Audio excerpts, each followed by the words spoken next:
வெற்றிவேல் முருகனுக்கு அரோகரா. அதாவது நம்ம ஆய்க்குடி பாலமுருகனை பொறுத்த வரைக்கும் அவரை எப்படி சொல்லணும் அப்படிங்கிறதே எனக்கு தெரியல. நான் இந்த ஆய்க்குடி ஊரில் அங்கன்வாடி பணியாளராக 87 ஒர்க் பண்ணிட்டு இருந்தேன்.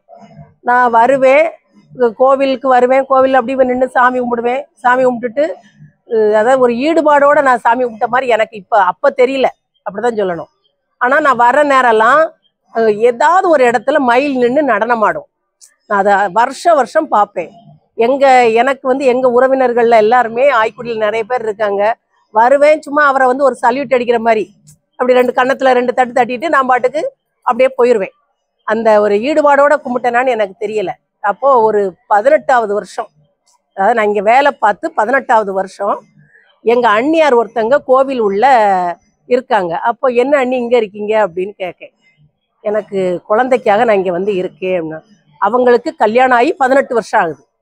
அப்போ என்ன இப்படி சொல்கிறாங்களே அப்படின்னு நினச்சிட்டு அது வரைக்கும் நானும் இந்த ஊரில் தான் ஒர்க் பண்ணுறேன்.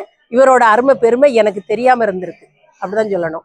நான் உடனே அவங்ககிட்ட கேட்கவோ அவங்க சொல்கிறாங்க, இல்லை இங்கே அப்போ நீங்கள் குழந்தை வேணுன்னா வீட்டில் விரதம் இருக்க வேண்டியதானே அப்படிங்க. இல்லை, நான் இங்கேயே இருக்கணும் அப்படின்னு மட்டும் சொன்னாங்க.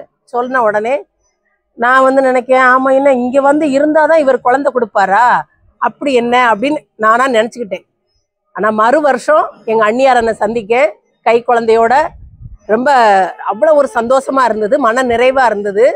நான் அந்த வருஷம் நான் எங்கே இருக்கேன், ஹைக்ரௌண்டில் இருக்கேன். என்னோட பையனை வச்சுக்கிட்டு அவனுக்கு வீட்டில் வச்சு பூசணி அம்மன் போட்டிருந்ததுன்னு சொன்னாங்க. இப்போ பார்த்தவங்க டாக்டர் எல்லாருமே அது ஒரு அம்மை கோளாறு தான் அப்படின்ட்டாங்க. அந்த உடனே நான் இங்கேருந்து டாக்டரோட அட்வைஸோட ஹைக்ரௌண்டில் போய் இருக்கேன். அங்கே போனால் அவனுக்கு டேப்லெட் எதுவும் தரல. எல்லாருமே ஒரே இதை சாப்பிடுங்க அதை சாப்பிடுங்க, சாப்பாட்டில் தான் கொஞ்சம் குளிர்ந்த ஆகாரமாக மட்டும் கொடுக்க சொல்கிறாங்க. நான் அங்கே வச்சுட்டு இருக்கும்போது எனக்கு பக்கத்து பெட்டுக்காரங்க தீபாவளி கரெக்டாக அந்த அன்னைக்கு தீபாவளிக்கு நாள் நான் அங்கே இருக்கேன். அவங்க சொல்கிறாங்க, ஏம்மா நீங்கள் உங்களுக்கு நான் ஒன்று சொன்னால் நீங்கள் தப்பாக நினைக்க மாட்டீங்களே அப்படின்னாங்க. சொல்லுங்கம்மா அப்படின்னு. அவங்களுக்கு ஊர் ராஜபாளையம்.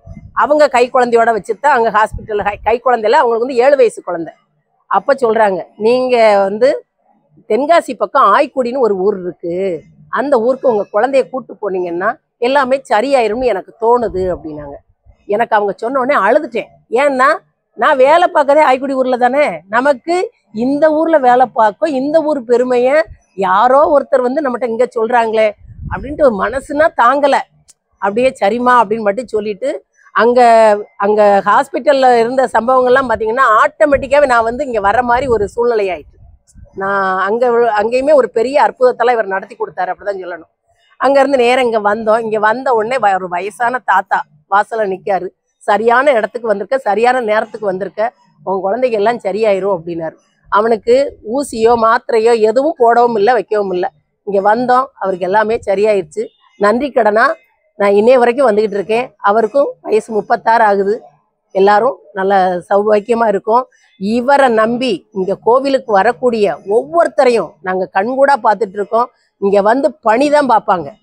இந்த கோவிலில் ஆலய பணி பார்த்து மறு வருஷம் பார்த்தீங்கன்னா கை குழந்தையோட தான் வருவாங்க.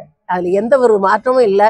அவரை நம்பி வந்தவங்களுக்கு அவர் எந்த விதத்துலையும் ஒரு குறவும் வைக்கலை.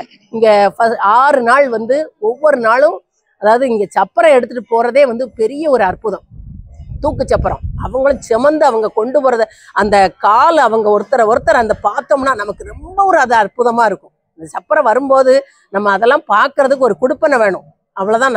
நீங்கள் எல்லாருமே அவர் எழுந்தருளி அந்த சப்பரம் வர்றதை பார்க்கும்போது நம்ம எல்லாருமே அதில் கலந்துக்கணும். அவரோட நிகழ்ச்சியை ஒவ்வொரு நாளும் பார்த்தா நம்ம மிஸ் பண்ணுறோமோ அப்படிங்கிற மாதிரி இருக்கும். ரொம்ப அற்புதமாக இருக்கும். 6 நாளும் 6வது நாள் கந்த சஷ்டி, அது பெரிய ஒரு அற்புதமாக இருக்கும்.